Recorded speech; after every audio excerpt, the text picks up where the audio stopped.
You're listening to PumaPodcast. So, pag napunta dito si Imelda, sabi naman ni Mrs. Marcos, bantayan nyo ito ng kasi pwede pa ito makita ng mga apo-apo nyo. Parang kasi hindi na tayo kuno makakagawa ng ganito. Yun ang sabi niya, yung parang namin ba, narinig sa kanya nung nag-ano siya sa amin. Family niyo from Leyte talaga. In late 2023, we traveled to Leyte, former First Lady Imelda Marcos's home province and the longtime seat of power of the Romualdez clan. One of our objectives was to visit the Santo Niño Shrine and Heritage Site. We were told that it housed a vast collection of Marcos family loot. But we were unprepared for the strangeness of the property and the equally peculiar way it's presented to the public. I'm Bella Perez Rubio, Puma Podcast, and you're listening to Teka Teka. In this episode, we take you on an audio tour of a former rest house of Ferdinand and Imelda Marcos.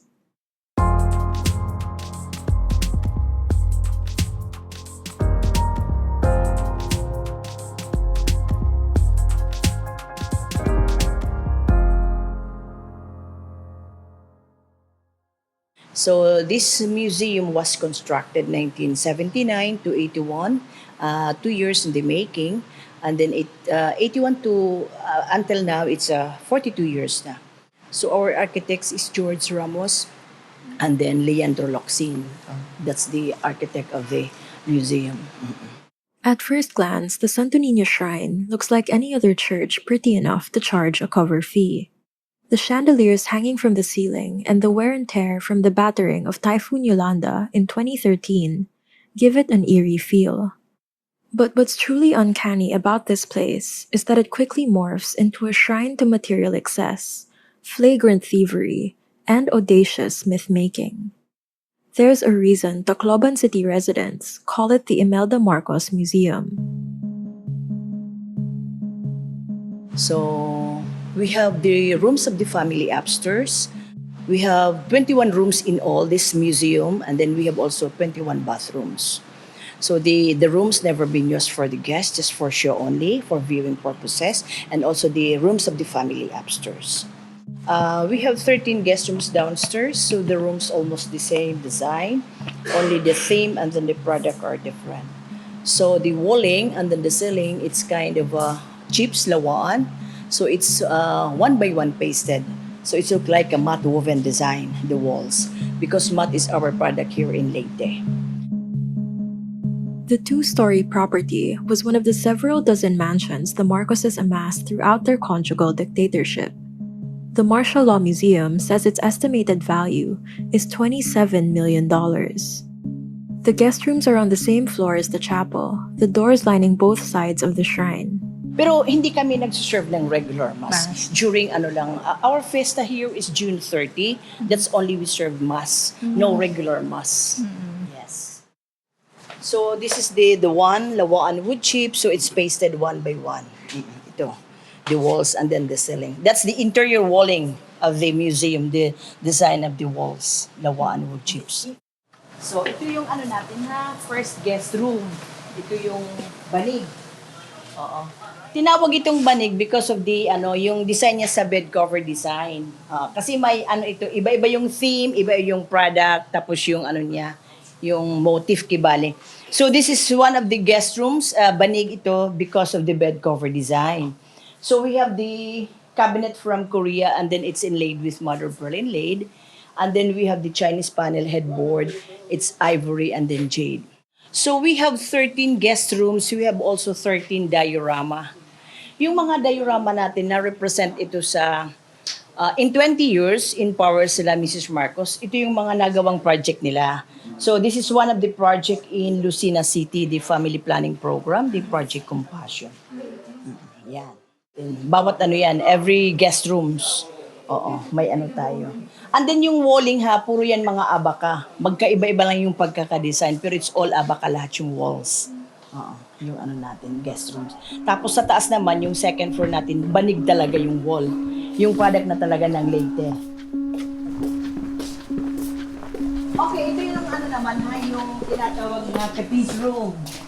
Yung kapis natin, ito yung natin, yung apart sa headboard, 'di ba, yung mga ano natin, old house noon, yung mga window, mga ganyan, yung mga tipay, sa Tacloban tipay yung tawag sa Waray. Oo. Yan, oo. Those are the, we call that one the kapis or the tipay in Waray dialect. The part of the headboard, it's tipay, and then mirror also, it's a mirror. So the diorama, it's one of the project in Tondo, Imelda giving land titles to the landless sa Tondo, Manila. Sino nag-conceptualize per room? Kung baga, siyempre, may si Mrs. Marcos, parang kay Mrs. Marcos idea. So, inaano lang ng architect niya, parang ganyan. 79 to 81, so 2 years. So, 81 na furnace. So, it's a short years lang kasi we changed power 86, di ba? Yeah. So, it's 81 up to 85 lang. Parang mga 5 years, ganyan. This is around the time it occurred to me that the language and tenor of the tour was a little off.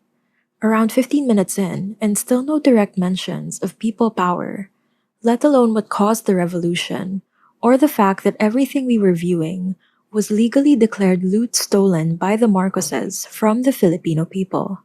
The property was seized by the Presidential Commission on Good Government, or the PCGG, the body tasked with retrieving Marcos' ill-gotten wealth.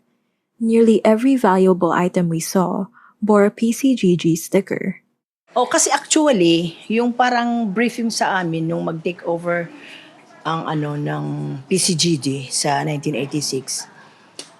Kung bakit may may museum ng Leyte, kasi in 20 years sila Mrs. Marcos. Siyempre nagta-travel siya from different country. So yung most mga niya, regalo sa kanya, so dito niya linagay. Kasi sabi niya, yung mga regalo sa kanya, kung hindi siya magpagawa ng ganito, saan man niya ilalagay? So, na lang, nagpagawa siya ng museum para, ang lang, kasi dito na fall sa Tacloban. Okay, this one is Ilucandia room, the place of Marcos, the hometown. So, Ilucandia, naman, yung famous nila product, yung ganito, yung bed cover, blanket, and then yung head canopy, cover. And then yung diorama natin dito, yung first visit ni Imelda in Libya with Muammar Gaddafi. Yan. The national flower, Sampaguita room, the bed cover design, and then also the headboard carving design, it's Sampaguita. Yeah, Sampaguita room, the national flower motif, the product. So, yung diorama natin dito, yung ERI, yung International Research Institute, yung dyan sa diorama. After touring the decorative guest rooms downstairs, we made our way up to the second floor. Midway through a spiral staircase, a large portrait of the Romualdez family hangs on the wall. Yung mga tinatawag na sa family ni Mrs. Marcos, Romualdez, mga kapatid niya ito, brothers and sisters. Romualdez family tree. So ganito, yung father nila, the one at the middle. Yun ang si Don Vicente Orestes, yung nasa gitnang lalaki. And then yung below the father, yung dalawang babae, yun ang two wives kibale. Pero ma'am, yung first wife natin dito sa left wing side, yung blonde yung buhok, si Juanita Acedera yung name, so namatay yung first wife. And then nag-asawa ulit yung father nila, Mrs. Marcos. Ito na yung mother ni Mrs. Marcos dito sa right. Ito na yung tinatawag na si Remedios Trinidad na taga Bulacan. So si Mrs. Marcos yung panganay nila. And then si Kokoy, ito yung natin, governor ng Leyte, and then ambassador ng Washington DC noon. Tapos ito yung father ni FMR. Yung speaker natin ngayon. Ito yung father, si Kokoy. And then si Alita Martel. Tapos yung sunod, ito yung dating mayor namin, si Beho. So yung anak ni Beho ngayon, yun ang mayor namin, si Alfred. Ito yung father-in-law ni Cristina Gonzalez. So yung sunod si Armando, and then si Conchita Yap. So 11 sila lahat. Kasi 5 yung first family, and then yung second family is 6. So 11 in all. At this point, halfway through the tour, the sanitized language of change power was starting to grate. She said it over and over, skirting around history. We were in an alternate reality where the Marcos family's time and power came to a natural end. Not a historic revolution at the hands of a broad coalition of Filipinos who had had enough. There was no mention of the blood spilled, as the Marcoses amassed generational wealth that sustains and empowers them to this day. 70,000 imprisoned, 34,000 tortured, and at least 3,240 extrajudicially killed. We get to the second floor of this former Marcos family mansion after a quick break.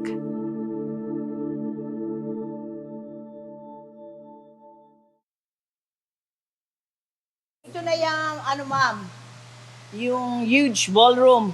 Dito ma'am, yung natin sa Miss Universe. Di ba yung Miss Universe natin, itong lately lang, yung last May, dito sila nag-pictorial. Yan, narawod yung natin ha, yung natin yung chandelier sa sa Betis, Pampanga. Sa Betis. Kasi lahat ng carving from Betis. Tapos yung mga sets natin ng mga carving sa Betis din yan. Sa itong museum ngayon, ma'am, pwede tayo mag-held ng mga kami ng pictorial, especially prenup, tapos yung pictorial ng dibu. Oo, ito.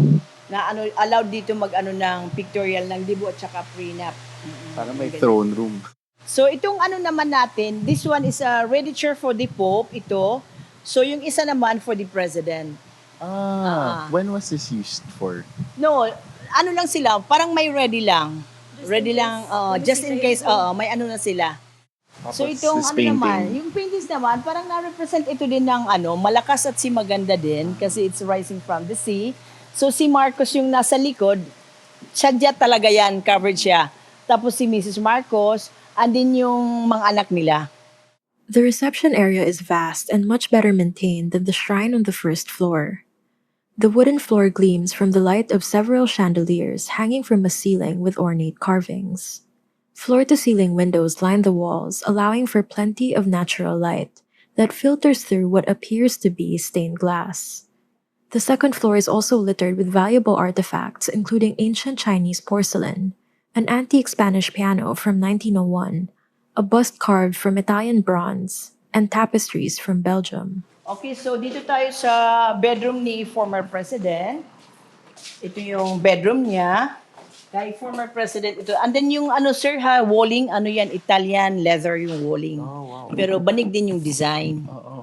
Yan ma'am, yung foreigner na Jack Nicklaus, yung golfer. Oo. Yan yung kanyang bed ni former President. Tapos yung niya carving, it's a Nara and then coconut carving design din. On the wall is a photo of the late dictator Ferdinand Marcos with Jack Nicklaus, considered one of the greatest golfers of all time.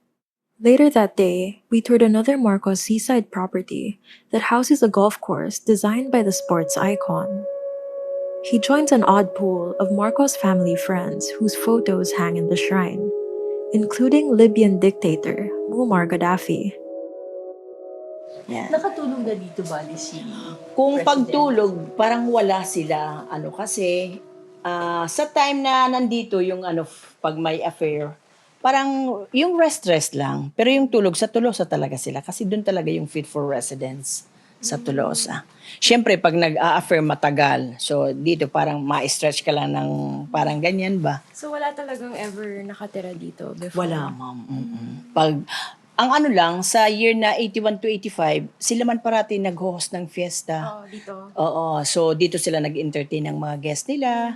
And then pag during Little Landing Anniversary, October 20, pag may election time natin, parang ganyan ba? Yun ang mga occasion. Yun ang mga occasion na nandito sila. So yung last dito, sir ha, kay President na talaga, kay Bongbong. Room ni Bongbong. So ito yung natin. We have the old one, takore. Yeah. It's good for 100 years na yung takore natin. Yan yung mga grade ni Bongbong sa secondary. Bago lang yung niya, yung teacher niya dyan sa secondary nagpunta dito, nag-tour. Kayang tuwa-tuwa nga siya. Sabi niya, parang ganyan, Kasi siya, estudyante niya si Bongbong sa secondary, sa Lasal.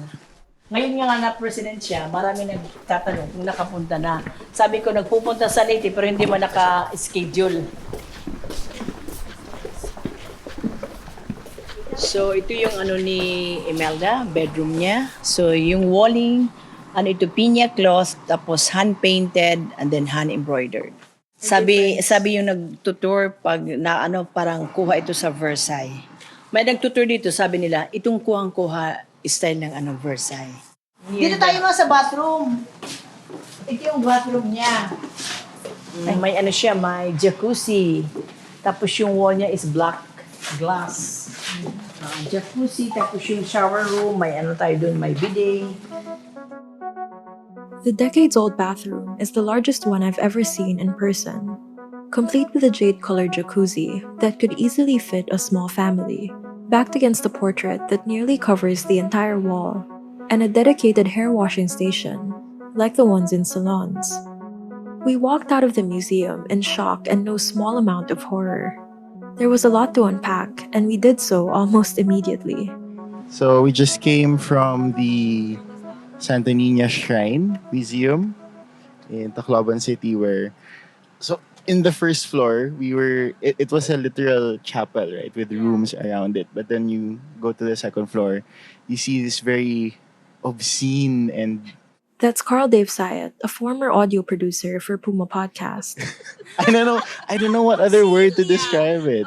It's very obscene and opulent, and it depicts really the life of the Marcoses here. They didn't even sleep here while they were here. They just used this as a rest stop.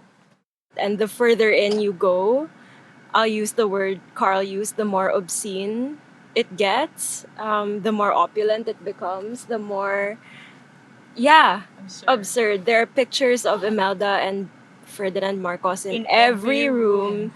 There are dioramas of ceremonial things they did while they were in power in every room.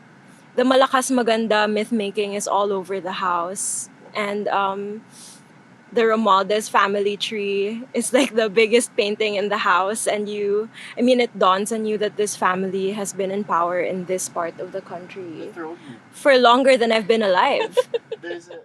It's crazy. And the fact that in every piece of valuable furniture that you come across, you see the PCGG sticker, which basically means all these belongings were ruled stolen loot by the Philippine government, and they still have they're still able to display it to the public as if there's nothing wrong with that.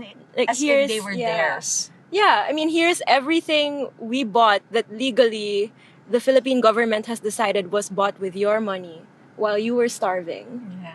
6 in 10 Filipino families were living in poverty by the end of the Marcos dictatorship. The Martial Law Museum says the money they spent just to maintain their numerous properties in the 80s, quote, would have been enough to feed 8,000 starving families of 6 for an entire year. It was a crazy funhouse mirror experience to walk through it. My jaw was on the floor the whole time. I just couldn't I think it's worth mentioning it's dilapidated, it's dirty. Yeah. But even then you can see how grand it used to be and how grand some parts of it still are. There are pieces of furniture there that are probably worth more than all the money in my bank account. And it's just casually resting in a discarded rest house of the Marcoses. And our tour guide said that the beds were only for display. They weren't for sleeping in because they were used for resting, for stretching their legs when they were in Tacloban. And wait, also, can we talk about the pictures? The pictures drove me crazy. So the same separate portraits of Imelda looking to the side and Marcos looking up were in every single room of this house. So I asked her, why are these photos everywhere? Were they on display when this house was built? Hindi, kasi itong mga klaseng picture nila, sa time nila, nakabox yun. Tapos pag may affair, pang-giveaway yan. Gina-giveaway nila yung same. And she said, oh no, we found these pictures because when they used to have guests, they would send the guests away with portraits of them. Signed and there were portraits so many left behind that there were enough to put in every single room of this house. And the depiction of them as malakas and maganda in Philippine in Philippine literary history, that's the origin of man and the origin of humankind essentially. So they put themselves in that spot. So they literally deified themselves and put it in art essentially. When we saw the ballroom with the painting of Imelda, her at the center representing maganda, and then Marcos behind her covered as if he were God. Yeah. And their It's just little so their little obscene. children and seashells in the palm of her hand. I mean, malakas and maganda, that's something we were taught in school, and you never really think much of it, and then you see how hard they leaned into it. It boggles the And when mind. A few months ahead of our visit, it was reported that the PCGG leased the shrine and another sequestered Marcos property to a private corporation.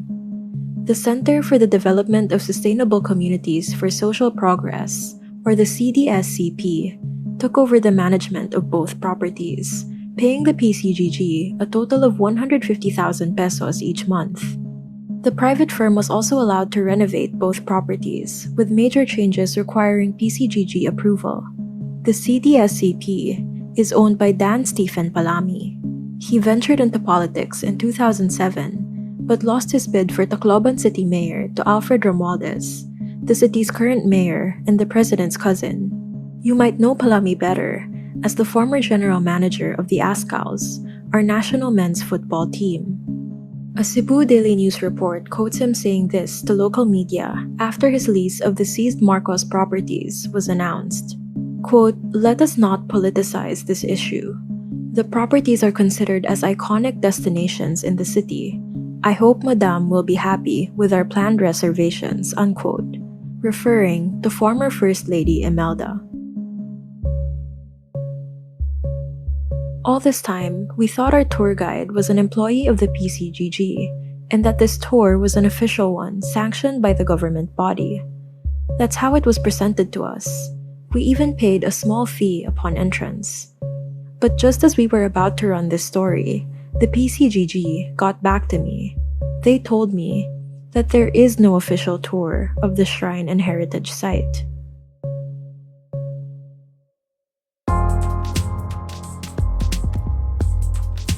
We're working on unraveling this story further, so follow us on social media and wherever you get your podcast to keep up with this story.